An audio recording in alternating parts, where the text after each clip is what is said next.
ऊंचे बर्फ से ढके पहाड़ों से घिरे शक्तिशाली हिमालय के दिल में एक ऐसी जगह है जहां बहुत ज्यादा आध्यात्मिक शक्ति है। यह केदारनाथ है, भगवान शिव का पवित्र घर। आप जानते हैं, यह सिर्फ एक मंदिर नहीं है, यह एक ऐसी जगह है जहां स्वर्ग और पृथ्वी मिलते हुए लगते हैं, जहां की हवा में ही पवित्रता महसूस होती है। उत्तराखंड के रुद्रप्रयाग जिले में 3500 मीटर से भी ज्यादा की ऊंचाई पर यह पुराना मंदिर मंदाकिनी नदी के पास शान से खड़ा है। सदियों से यह अनगिनत तीर्थयात्रियों के लिए एक रास्ता रहा है, उन्हें मुश्किल रास्तों और चुनौतियों भरे इलाकों से खींचता रहा है। उनकी यात्रा सिर्फ शारीरिक नहीं है, यह आत्मा की एक गहरी तीर्थयात्रा है। मुक्ति और दिव्य ब्रह्मांडीय ऊर्जा से जुड़ने की तलाश है जो यहां रहती है। केदारनाथ का पूरा नजारा ही इसकी पवित्रता बताता है। मंदिर के पीछे एक शांत, हमेशा रहने वाले रक्षक की तरह खड़ा राजसी केदारनाथ शिखर शिव का ही रूप माना जाता है। ताजी पहाड़ी हवा, नदी की गर्जना और विशाल खुले आसमान श्रद्धा और सम्मान का माहौल बनाते हैं।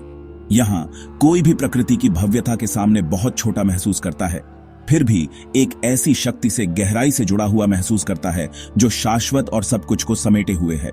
मंदिर सिर्फ पत्थरों की संरचना से कहीं ज्यादा है। यह आस्था का एक जीता जागता प्रतीक है, एक ऐसी जगह जहां हर पत्थर में कहानियां खुदी हुई हैं और जहां पौराणिक और वास्तविक के बीच की रेखा धुंधली हो जाती है, जो भक्तों को गहरे आध्यात्मिक अनुभव की दुनिया में बुलाती है।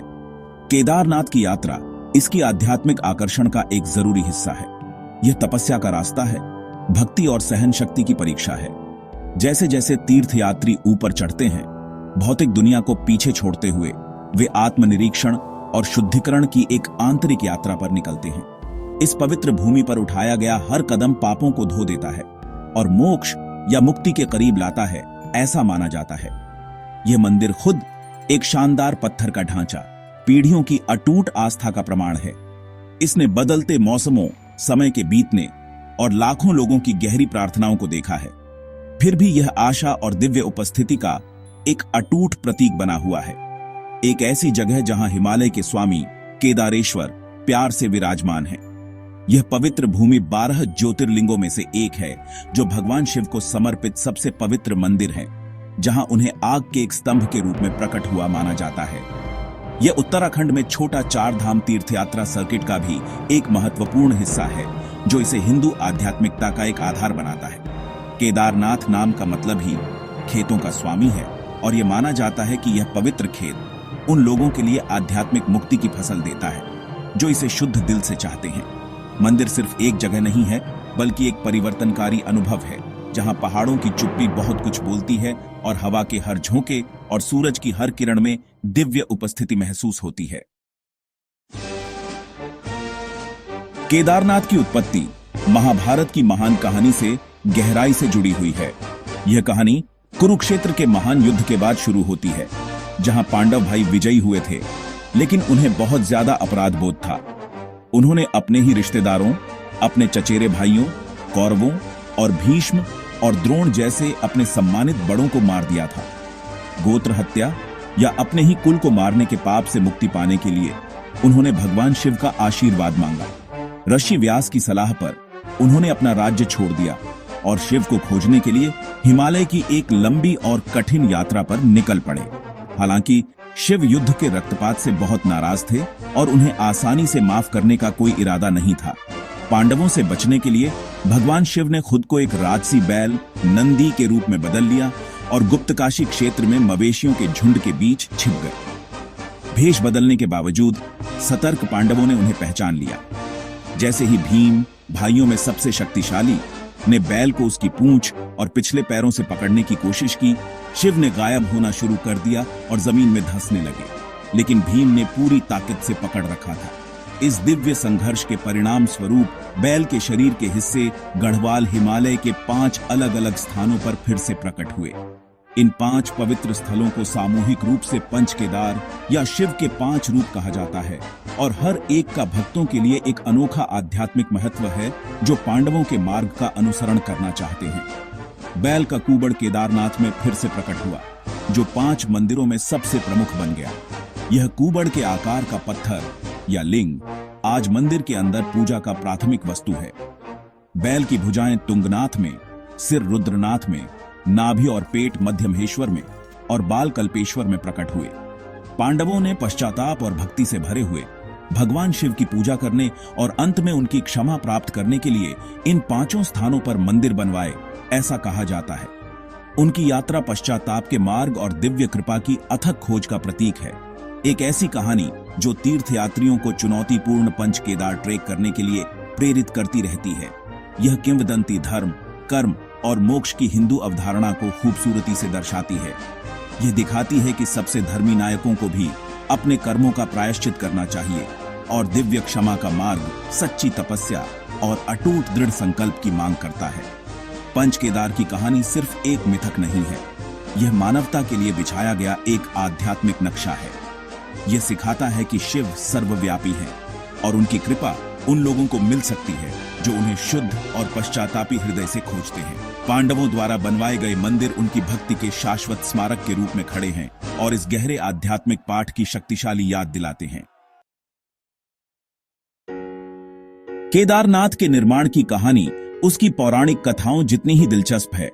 किंवदंती के अनुसार इस पवित्र स्थल पर पहला मंदिर पांडव भाइयों ने खुद हजारों साल पहले बनवाया था। जब उन्होंने अंततः भगवान शिव को प्रसन्न कर लिया था, उन्होंने बैल के पवित्र कुबड़ को रखने के लिए एक साधारण लेकिन गहरा ढांचा बनाया। उस जगह को चिह्नित किया जहां उन्हें दिव्य क्षमा प्राप्त हुई थी। द्वापर युग में बना यह मूल मंदिर उस नींव को रखा जिस पर हिंदू धर्म के सबसे प्रतिष्ठित तीर्थ स्थलों में से एक बनेगा। यह तपस्या और कृतज्ञता से जन्मा एक स्मारक था, पांडवों की आध्यात्मिक मोक्ष की सफल खोज का एक भौतिक रूप, और इसने मंदिर की स्थायी विरासत के लिए मंच तैयार किया। सदियों से मूल ढांचा कठोर हिमालयी जलवायु का सामना करता रहा। यह लगभग 8वीं शताब्दी ईस्वी में था जब महान दार्शनिक और संत आदि शंकराचार्य ने पूरे भारत में हिंदू धर्म को पुनर्जीवित और स्थापित करने के लिए एक स्मारकीय प्रयास किया। अपनी यात्राओं के दौरान वे केदारनाथ पहुंचे और इसकी आध्यात्मिक ऊर्जा से प्रभावित हुए। उन्हें वर्तमान मंदिर के निर्माण का श्रेय दिया जाता है। इसे पांडवों के मूल मंदिर के स्थल के बगल में बनाया गया था। शंकराचार्य ने न केवल मंदिर का नवीनीकरण किया बल्कि इसके अनुष्ठानों और महत्व को भी फिर से स्थापित किया। इसे उनके द्वारा स्थापित 4 धाम तीर्थयात्रा का एक केंद्रीय स्तंभ बनाया। उनकी समाधि या अंतिम विश्राम स्थल केदारनाथ मंदिर के ठीक पीछे स्थित है, जो इस पवित्र स्थान से उनके गहरे संबंध का प्रमाण है। केदारनाथ मंदिर का स्थापत्य चमत्कार आश्चर्य और अध्ययन का विषय है। मंदिर विशाल, भारी और समान रूप से कटे हुए भूरे पत्थर के स्लैब से बना है, जिन्हें गणेश के नाम से जाना जाता है। रहस्य इस बात में है कि इन विशाल पत्थरों को इतनी ऊंचाई पर कैसे पहुंचाया गया और बिना किसी आधुनिक मशीनरी या सीमेंटिंग सामग्री के इतनी सटीकता से इकट्ठा किया गया। पत्थरों को एक परिष्कृत इंटरलॉकिंग तकनीक का उपयोग करके जोड़ा गया है, जिसने संरचना को अपार शक्ति और स्थिरता दी है। इस शानदार इंजीनियरिंग ने मंदिर को सदियों के अत्यधिक मौसम, जिसमें भारी बर्फबारी, हिमस्खलन और भूकंप शामिल हैं, का सामना करने की अनुमति दी है, जो प्राचीन भारतीय स्थापत्य और इंजीनियरिंग कौशल की एक उत्कृष्ट कृति के रूप में खड़ा है। मंदिर एक ऊंचे आयताकार मंच या जगती पर बना है, जो न केवल इसकी भव्यता को बढ़ाता है बल्कि इसे बर्फ और बाढ़ से भी बचाता है। डिजाइन सरल लेकिन शक्तिशाली है, जिसमें एक गर्भगृह या मुख्य मंदिर, एक मंडप या सभा हॉल और एक शंक्वाकार शिखर या गुंबद है। दीवारें जटिल नक्काशी और देवताओं की मूर्तियों से सजी हैं, जबकि प्रवेश द्वार शिव के दिव्य बैल और वाहन नंदी की मूर्ति से घिरा है। पूरी संरचना अपने राजसी परिवेश के साथ पूर्ण सामंजस्य में लगती है। एक ऐसी रचना जो मानव निर्मित और दैवीय रूप से प्रेरित दोनों है। पांडवों की भक्ति और शंकराचार्य की दृष्टि की एक कालातीत विरासत है। विनाशकारी प्राकृतिक आपदाओं के सामने केदारनाथ मंदिर का लचीलापन किसी चमत्कार से कम नहीं है, एक दिव्य सुरक्षात्मक शक्ति का प्रमाण जो इसे नुकसान से बचाती है। इसके इतिहास के सबसे आश्चर्यजनक अध्यायों में से एक वह अवधि है जब यह लगभग 400 वर्षों तक बर्फ में दबा रहा। देहरादून में Wadia institute on Himalayan geology के भूवैज्ञानिकों और वैज्ञानिकों ने मंदिर की संरचना और आसपास के परिदृश्य का अध्ययन किया है। उनके शोध से पता चलता है कि 13वीं से 17वीं शताब्दी तक तथाकथित छोटे हिमयुग के दौरान पूरा केदारनाथ क्षेत्र एक विशाल ग्लेशियर के नीचे डूबा हुआ था। हालांकि मंदिर बर्फ में दबे रहने की इस लंबी अवधि से चमत्कारी रूप से बच गया। इसकी संरचनात्मक अखंडता उल्लेखनीय रूप से बरकरार रही। यह अविश्वसनीय अस्तित्व की कहानी इसके प्राचीन निर्माताओं की बेहतर निर्माण तकनीकों के बारे में बहुत कुछ कहती है। इंटरलॉकिंग पत्थर के स्लैब और मजबूत नींव ने मंदिर को ग्लेशियर के भारी दबाव का सामना करने की अनुमति दी। जब बर्फ आखिरकार पिघल गई तो मंदिर लगभग अछूता निकल आया, एक बार फिर भक्तों का स्वागत करने के लिए तैयार। विश्वासियों के लिए यह सिर्फ इंजीनियरिंग का एक कारनामा नहीं है, बल्कि दिव्य सुरक्षा का एक स्पष्ट संकेत है। यह वास्तव में इस विश्वास को मजबूत करता है कि केदारनाथ एक जीवित देवता है, एक पवित्र स्थान जो प्रकृति की विनाशकारी शक्तियों से परे है। मंदिर का बर्फ से फिर से निकलना स्थायित्व के दिव्य वादे और इस आश्वासन के रूप में देखा जाता है कि विश्वास हमेशा बना रहेगा। सबसे हालिया और व्यापक रूप से देखा गया चमत्कार जून 2013 की विनाशकारी बाढ़ के दौरान हुआ। एक भारी बादल फटने से चोराबारी ग्लेशियर का ढहना और मंदाकिनी नदी का उफान आ गया। पानी, कीचड़ और मलबे की एक भयानक दीवार घाटी में गिरी, अपने रास्ते में सब कुछ बहा ले गई। केदारनाथ का पूरा शहर बह गया और हजारों लोगों की दुखद मौत हो गई। इस अभूतपूर्व विनाश के बीच प्राचीन मंदिर मजबूती से खड़ा रहा, लगभग अछूता। चश्मदीदों और बचे हुए लोगों ने एक चमत्कारी घटना की सूचना दी। एक विशाल बोल्डर बाढ़ के पानी के साथ लुढ़कते हुए मंदिर के ठीक पीछे रुक गया। एक दिव्य ढाल के रूप में काम कर रहा था। ये विशाल चट्टान, जिसे अब भीमशिला या दिव्य शिला के रूप में पूजा जाता है, ने पानी और मलबे के भयंकर प्रवाह को मोड़ दिया।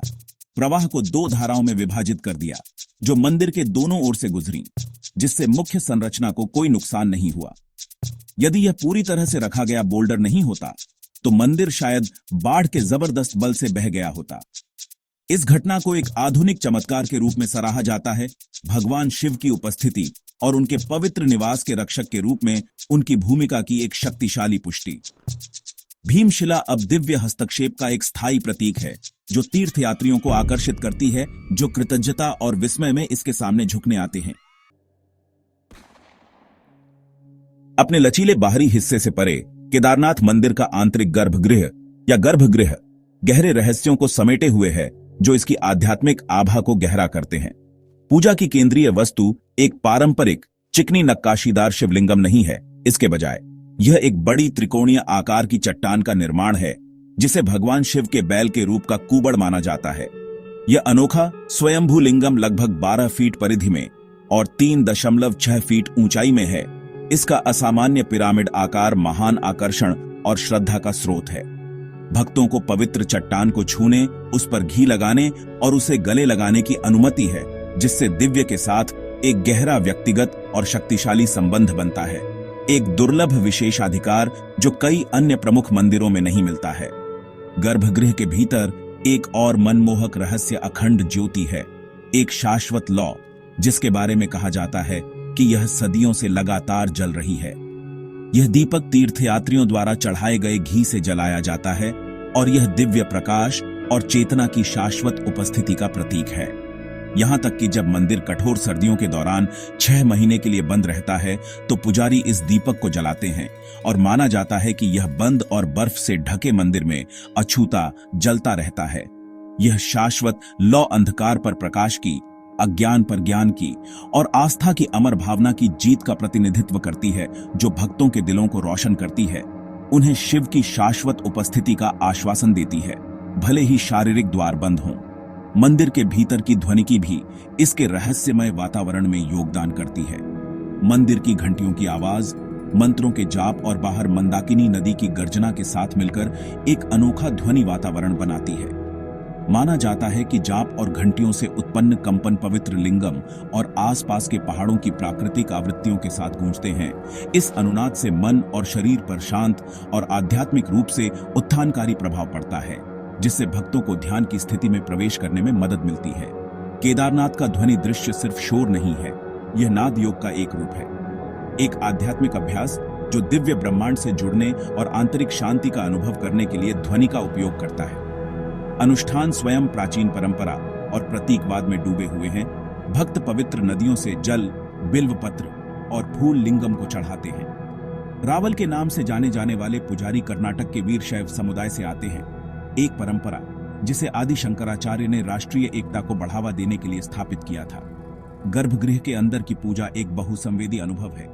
पवित्र पत्थर का स्पर्श, शाश्वत लौ का दृश्य, मंत्रों की आवाज और धूप और घी की सुगंध, ये तत्व मिलकर एक शक्तिशाली आध्यात्मिक भंवर बनाते हैं जो भक्त को सांसारिक विकर्षणों से दूर करके भगवान केदारेश्वर के साथ एक सीधा अंतरंग संवाद स्थापित करते हैं। केदारनाथ में जीवन चक्र हिमालय के चरम मौसमों से तय होता है। गर्मियों के दौरान 6 महीने तक, अक्षय तृतीया पर अप्रैल के अंत या मई की शुरुआत से लेकर अक्टूबर या नवंबर में दिवाली के अगले दिन तक मंदिर के द्वार तीर्थयात्रियों के लिए खुले रहते हैं। इस अवधि के दौरान घाटी प्रार्थनाओं, मंत्रों और हजारों भक्तों के पद चिन्हों की आवाज से जीवंत रहती है। हालांकि जैसे जैसे सर्दी आती है, भारी बर्फबारी पूरे क्षेत्र को ढक लेती है, जिससे यह दुर्गम और निर्जन हो जाता है। मंदिर को फिर अगले 6 महीनों के लिए एक गहरे और मार्मिक समारोह में औपचारिक रूप से बंद कर दिया जाता है, जो एक अंत नहीं बल्कि पूजा का एक अलग गर्म स्थान पर संक्रमण को चिह्नित करता है। समापन समारोह एक भव्य और मार्मिक अवसर होता है। मुख्य पुजारी या रावल विशेष पूजा और अनुष्ठान करते हैं। भगवान शिव की प्रतीकात्मक चल मूर्ति या उत्सव मूर्ति को उसकी यात्रा के लिए सावधानी पूर्वक तैयार किया जाता है। इस मूर्ति को दिव्य चिन्हों के साथ एक खूबसूरती से सजाई गई पालकी या डोली में रखा जाता है। वैदिक भजनों के जाप और पारंपरिक ढोल की थाप के बीच पालकी को भक्तों द्वारा अपने कंधों पर ले जाया जाता है। जुलूस केदारनाथ से नीचे उतरना शुरू करता है, एक यात्रा जो देवता के अपने हिमालयी सिंहासन से अस्थायी प्रस्थान को चिह्नित करती है। यह एक गंभीर लेकिन सुंदर दृश्य है, जो इसे देखने वाले कुछ लोगों की गहरी भावना और भक्ति से भरा हुआ है। इस पवित्र जुलूस का गंतव्य उखीमठ में ओंकारेश्वर मंदिर है, जो एक निचले और अधिक सुलभ ऊंचाई पर स्थित है। यह मंदिर अगले 6 महीनों के लिए भगवान केदारनाथ का शीतकालीन निवास बन जाता है। माना जाता है कि देवता स्वयं स्वर्ग से उतरकर सर्दियों के महीनों के दौरान केदारनाथ में भगवान शिव की पूजा जारी रखते हैं, जब मनुष्य मंदिर तक नहीं पहुंच सकते। इस बीच प्रतीकात्मक मूर्ति के लिए दैनिक अनुष्ठान और प्रार्थनाएं उखीमठ में सावधानी पूर्वक जारी रहती हैं। यह सुनिश्चित करता है कि पूजा की श्रृंखला पूरे वर्ष अटूट बनी रहे, देवता की पवित्रता और आध्यात्मिक निरंतरता को बनाए रखते हुए। देवता का यह वार्षिक प्रवासन एक सुंदर परंपरा है, जो प्रकृति की चुनौतियों के सामने आस्था की अनुकूलनशीलता और लचीलेपन को उजागर करती है। यह सुनिश्चित करती है कि भक्त कठोर सर्दियों के दौरान भी अपने प्रिय भगवान के दर्शन करते रहें। जब वसंत लौटता है और बर्फ पिघलना शुरू होती है, तो यात्रा उलट जाती है। पालकी उत्सव मूर्ति के साथ केदारनाथ वापस अपनी वापसी यात्रा पर निकलती है, एक जॉयस घटना जिसे अपार उत्साह के साथ मनाया जाता है। मंदिर के द्वार का फिर से खुलना एक महान उत्सव का क्षण होता है, जो पुनर्जन्म, नवीनीकरण और देवता के अपने पवित्र हिमालयी घर में विजयी वापसी का प्रतीक है। केदारनाथ सिर्फ एक तीर्थ स्थल से कहीं ज्यादा है। यह आस्था की शाश्वत प्रकृति और मानवीय भावना के अविश्वसनीय लचीलेपन का एक शक्तिशाली प्रतीक है। हजारों सालों से यह इतिहास, पौराणिक कथाओं और लाखों लोगों की अटूट भक्ति का एक मूक गवाह रहा है। महाभारत में इसकी पौराणिक उत्पत्ति से लेकर आदि शंकराचार्य द्वारा इसके पुनरुद्धार और प्रकृति के क्रोध के खिलाफ इसके चमत्कारी अस्तित्व तक की इसकी कहानी प्रेरणा का एक गहरा स्रोत है। यह हमें सिखाता है कि आस्था केवल अनदेखी चीज में विश्वास नहीं है, बल्कि एक शक्तिशाली शक्ति है जो हमें सबसे बड़ी कठिनाइयों को दूर करने में मदद कर सकती है। मंदिर का अस्तित्व ही इस विचार का प्रमाण है कि जो सच्ची भक्ति से बनाया गया है, वह समय की कसौटी पर खरा उतर सकता है। केदारनाथ का आध्यात्मिक महत्व इसके धार्मिक अनुष्ठानों से परे है। यह एक ऐसी जगह है जो शरीर को चुनौती देती है, मन को शांत करती है और आत्मा को पोषण देती है। मंदिर तक की कठिन यात्रा जीवन की यात्रा का एक रूपक है, जो बाधाओं और चुनौतियों से भरी है, लेकिन अंत में एक दिव्य पुरस्कार के वादे के साथ। हिमालय की शांत और राजसी उपस्थिति में कोई भी विनम्र हो जाता है और अहंकार घुल जाता है। जिससे स्वयं और ब्रह्मांड के साथ एक गहरा संबंध स्थापित होता है। केदारनाथ प्रकृति के प्रति श्रद्धा की भावना पैदा करता है, हमें एक महान दिव्य रचना के भीतर हमारी जगह की याद दिलाता है। यह एक ऐसा कक्षा है जहां पहाड़ शिक्षक हैं और मौन ज्ञान की भाषा है। एक ऐसी दुनिया में जो लगातार बदल रही है और अक्सर अनिश्चितता से भरी है, केदारनाथ स्थायित्व और आशा का एक लंगर है। इसके चमत्कारों की कहानियों ने, विशेष रूप से 2013 की बाढ़ के दौरान जीवित रहने की कहानी ने, दुनिया भर के लोगों की आस्था को मजबूत किया है। यह एक शक्तिशाली अनुस्मारक के रूप में कार्य करता है कि हमारे सबसे अंधेरे क्षणों में भी एक दिव्य सुरक्षात्मक शक्ति काम कर रही है। मंदिर हमें भौतिक दुनिया से परे देखने और एक उच्च उद्देश्य की तलाश करने के लिए प्रोत्साहित करता है। यह हमें आंतरिक शक्ति, दृढ़ता और एक अटूट आस्था विकसित करने के लिए प्रेरित करता है, जो हमें जीवन के तूफानों से गुजरने में मदद कर सकती है। ठीक वैसे ही जैसे भीमशिला ने बाढ़ के पानी को पवित्र मंदिर से दूर कर दिया था। जैसे जैसे हम भविष्य की ओर देखते हैं, केदारनाथ आध्यात्मिक प्रकाश का एक प्रकाश स्तंभ बना रहेगा, जो दुनिया के सभी कोनों से सत्य और शांति के साधकों को आकर्षित करेगा। यह सिर्फ अतीत का अवशेष नहीं है, बल्कि आध्यात्मिक ऊर्जा का एक जीवित, सांस लेने वाला केंद्र है, जो अपनी प्राचीन परंपराओं को बनाए रखते हुए विकसित होता रहता है। केदारनाथ के सबक कालातीत हैं। मोक्ष का महत्व, भक्ति की शक्ति, प्राचीन ज्ञान का चमत्कार और दिव्य कृपा की वास्तविकता।